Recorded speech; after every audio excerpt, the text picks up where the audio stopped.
Una de las características que han marcado a este gobierno del presidente Andrés Manuel López Obrador está ligada a los cambios que ha habido en la Secretaría de Hacienda y Crédito Público. Carlos Ursúa es el primero en deflectar a la idea del presidente López Obrador de su economía moral. El economista Ursúa es un hombre que lleva una lógica de análisis sobre cómo se deben de manejar las finanzas del país y en su oportunidad, muy al principio de la administración, dijo no, yo así no. Salió, digamos, de una manera como se hace en este tipo de salidas, con una dignidad y una determinación sobre lo que para él no era susceptible de ser apoyado. No podía seguir en el equipo de trabajo del presidente de la República. Y entra en su lugar un hombre que ha estado con el presidente López Obrador toda la vida, que es Arturo Herrera.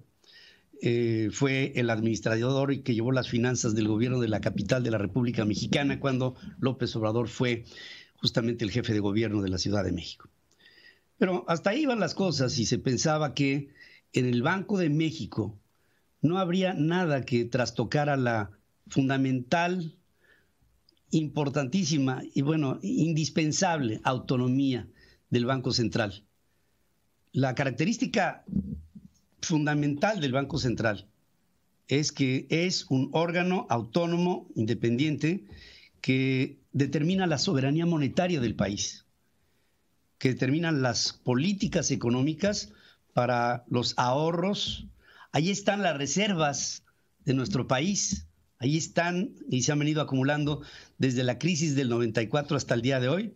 Ahí está el Fondo de Estabilización Presupuestaria, ahí está todo lo que determina incluso a través de la soberanía monetaria, la inflación y la paridad del peso mexicano.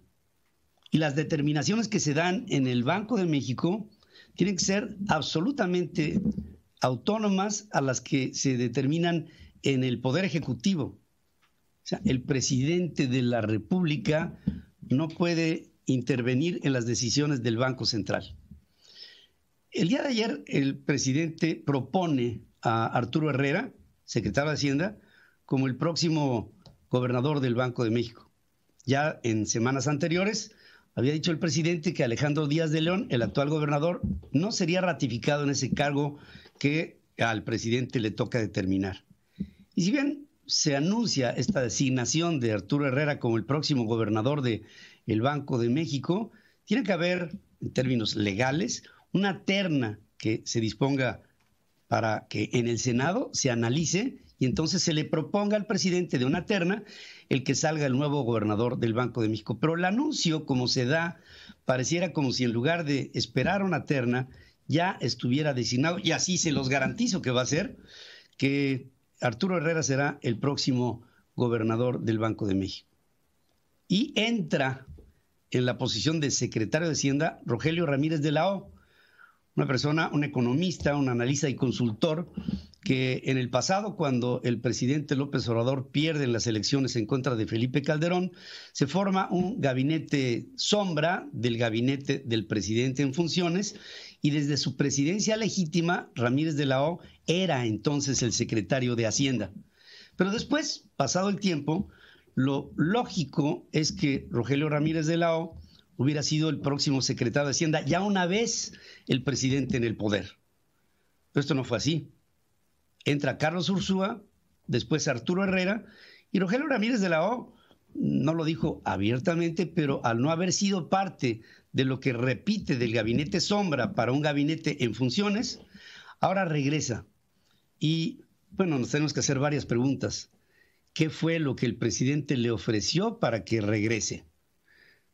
Ya que Rogelio Ramírez de la O ni siquiera estaba contemplado, ni siquiera él tampoco estaba contemplando el hecho de que fuera el próximo secretario.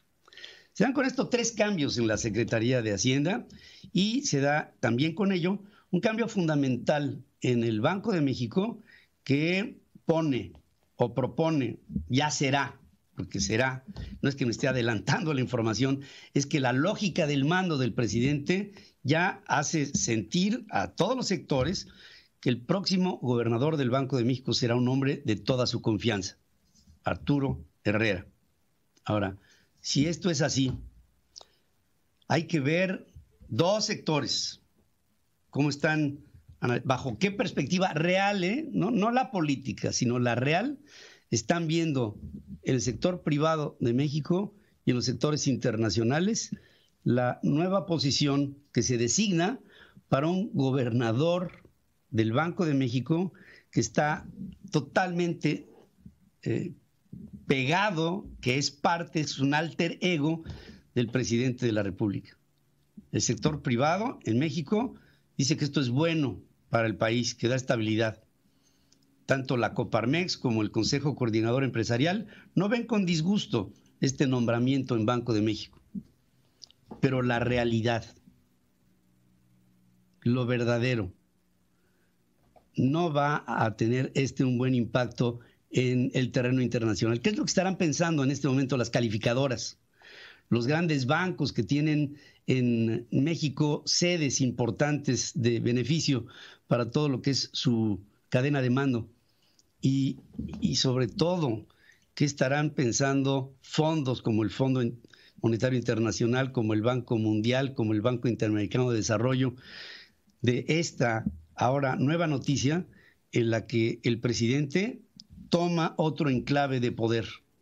Se lleva al Banco de México, centraliza todas las decisiones.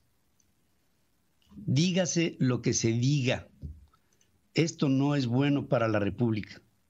Otra vez el presidente vuelve a tomar con su brazo otro pedazo de un poder que no le corresponde al presidente. Pero de todas maneras ya es de él. Por supuesto que vamos a ustedes a ver muchas reacciones en todos lados, en la prensa, en los analistas, en todo. Habrá quien con sensatez opine que no es sano para la República el que el Banco de México esté plegado a el Palacio Nacional. Entiendo que hay unas cuadras de distancia entre un inmueble y el otro, pero hay una enorme cantidad de distancia entre lo que tendría que determinarse en Banco de México y lo que tendría que mandarse en términos económicos desde Palacio Nacional. No es bueno, no me gusta y pienso que si analizamos con sensatez, esta no es una buena decisión para México. Otra vez, el presidente se está mostrando como un hombre que está controlando todo en el país. Espero no siga así y que estos nuevos equilibrios en el Congreso le den a México un respiro que bien le hace falta.